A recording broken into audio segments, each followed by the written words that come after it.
तीर्थ महात्म। अग्निदेव कहते हैं, अब मैं सब तीर्थों का महात्म बताऊंगा जो भोग और मोक्ष प्रदान करने वाला है। जिसके हाथ, पैर और मन भलीभांति संयम में रहे तथा जिसमें विद्या, तपस्या और उत्तम कीर्ति हो, वही तीर्थ के पूर्ण फल का भागी होता है। जो प्रतिग्रह छोड़ चुका है, नियमित भोजन करता है और इंद्रियों को काबू में रखता है, वो पाप रहित तीर्थयात्री सब यज्ञों का फल पाता है। जिसने कभी 3 रात तक उपवास नहीं किया, तीर्थों की यात्रा नहीं की और सुवर्ण एवं गौ का दान नहीं दिया, वो दरिद्र होता है। यज्ञ से जिस फल की प्राप्ति होती है, वही तीर्थ सेवन से भी मिलता है। ब्रह्मन, पुष्कर तीर्थ श्रेष्ठ तीर्थ है। वहां तीनों संध्याओं के समय 10,000 कोटि तीर्थों का निवास रहता है। पुष्कर में संपूर्ण देवताओं के साथ ब्रह्मा जी निवास करते हैं। सब कुछ चाहने वाले मुनि और देवता वहां स्नान करके सिद्धि प्राप्त कर चुके हैं। पुष्कर में देवताओं और पितरों की पूजा करने वाले मनुष्य अश्वमेघ यज्ञ का फल प्राप्त करके ब्रह्मलोक में जाते हैं। जो कार्तिक की पूर्णिमा को वहां अन्नदान करता है, वो शुद्ध चित्त होकर ब्रह्मलोक का भागी होता है।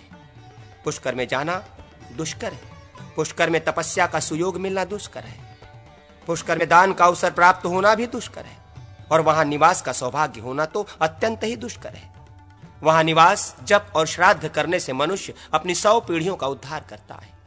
वहीं जम्बू मार्ग तथा तंडुलिका आश्रम तीर्थ भी है।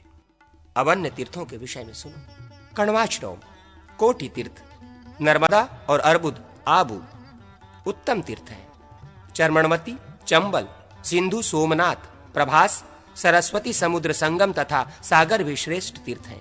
पिंडारक क्षेत्र, द्वारका और गोमती ये सब प्रकार की सिद्धि देने वाले तीर्थ हैं। भूमि तीर्थ, ब्रह्मतुंग तीर्थ और पंचनद, सतलज और आदि 5 नदियां भी उत्तम हैं।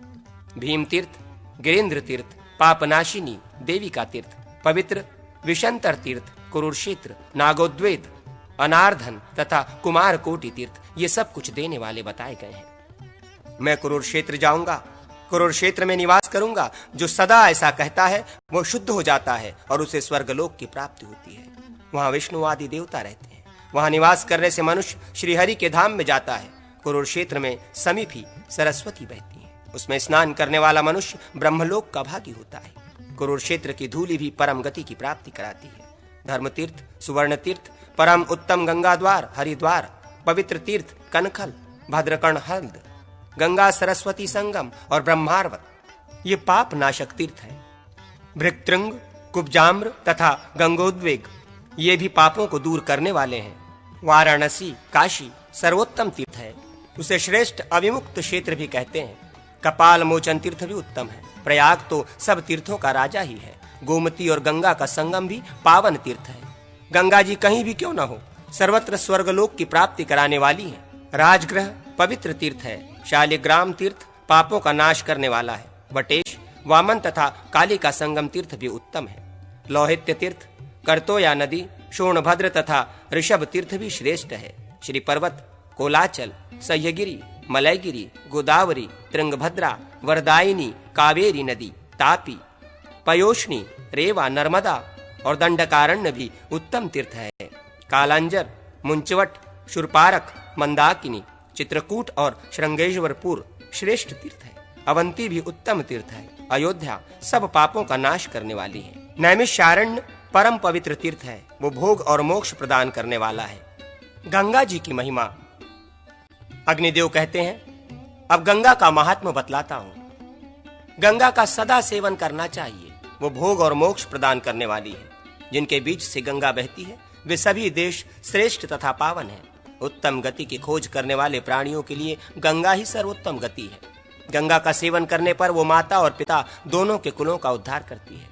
1000 चांद्रायण व्रत की अपेक्षा गंगा जी के जल का पीना उत्तम है। 1 मास गंगा जी का सेवन करने वाला मनुष्य सब यज्ञों का फल पाता है। गंगा देवी सब पापों को दूर करने वाली तथा स्वर्गलोक देने वाली है। गंगा के जल में जब तक हड्डी पड़ी रहती है तब तक वो जीव स्वर्ग में निवास करता है।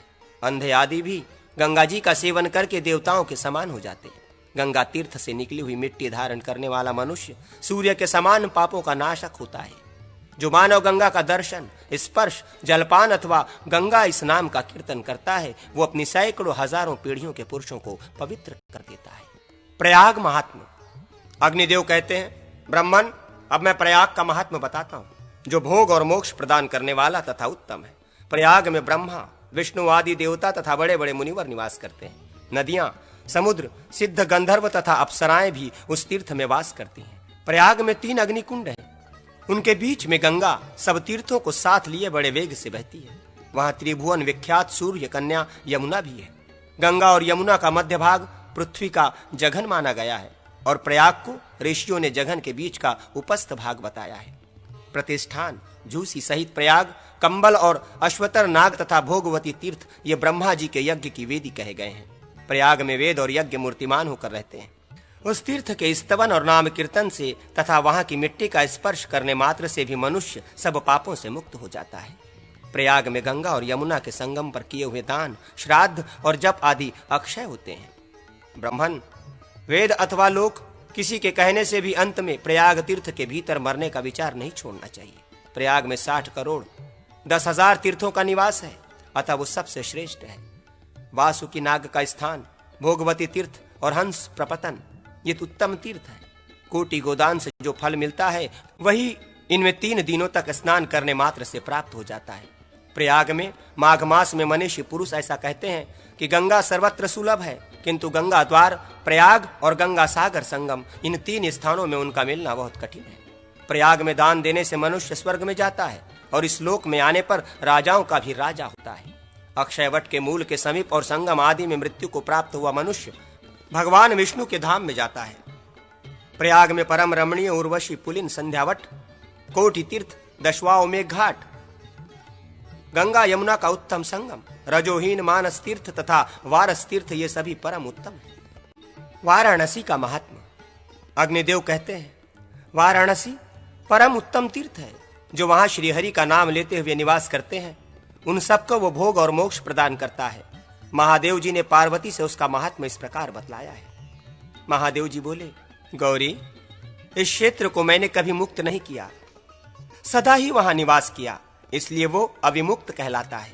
अविमुक्त क्षेत्र में किया हुआ जप, तप, होम और दान अक्षय होता है। पत्थर से दोनों पैर तोड़कर बैठ रहे परंतु काशी कभी न छोड़े। हरिश्चंद्र, आमरात केश्वर, जपेश्वर, श्री पर्वत, महालय, भृगु, चंडेश्वर और केदार तीर्थ ये 8 अविमुक्त क्षेत्र में परम गोपनीय तीर्थ है। मेरा अविमुक्त क्षेत्र सब गोपियों में भी परम गोपनीय है। वो 2 योजन लंबा और आधा योजन चौड़ा है। वर्णा और नासी, असी इन 2 नदियों के बीच में वाराणसी पुरी है। इसमें स्नान, जप, होम, मृत्यु, देव पूजन, श्राद्ध, दान और निवास जो कुछ भी होता है वो सब भोग एवं मोक्ष प्रदान करता है। नर्मदा महात्म्य। अग्निदेव कहते हैं, अब मैं नर्मदा आदि का महात्म्य बताऊंगा। नर्मदा श्रेष्ठ तीर्थ है। गंगा का जल स्पर्श करने पर मनुष्य को तत्काल पवित्र करता है, किंतु नर्मदा का जल दर्शन मात्र से ही पवित्र कर देता है।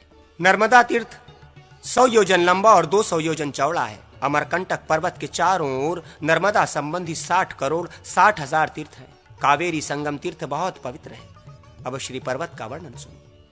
एक समय गौरी ने श्रीदेवी का रूप धारण करके भारी तपस्या की। इससे प्रसन्न होकर श्री हरि ने उन्हें वरदान देते हुए कहा, देवी, तुम्हें आध्यात्म ज्ञान प्राप्त होगा और तुम्हारा ये पर्वत श्री पर्वत के नाम से विख्यात होगा। इसके चारों ओर 100 योजन तक का स्थान अत्यंत पवित्र होगा। यहाँ किया हुआ दान, तप, जप तथा श्राद्ध सब अक्षय होता है। ये उत्तम तीर्थ सब कुछ देने वाला है। यहाँ की मृत्यु शिवलोक की प्राप्ति कराने वाली है। इस पर्वत पर भगवान शिव सदा पार्वती देवी के साथ क्रीड़ा करते हैं तथा हिरण्यकश्यपु यहीं तपस्या करके अत्यंत बलवान हुआ था। मुनियों ने भी यहाँ तपस्या से सिद्धि प्राप्त की।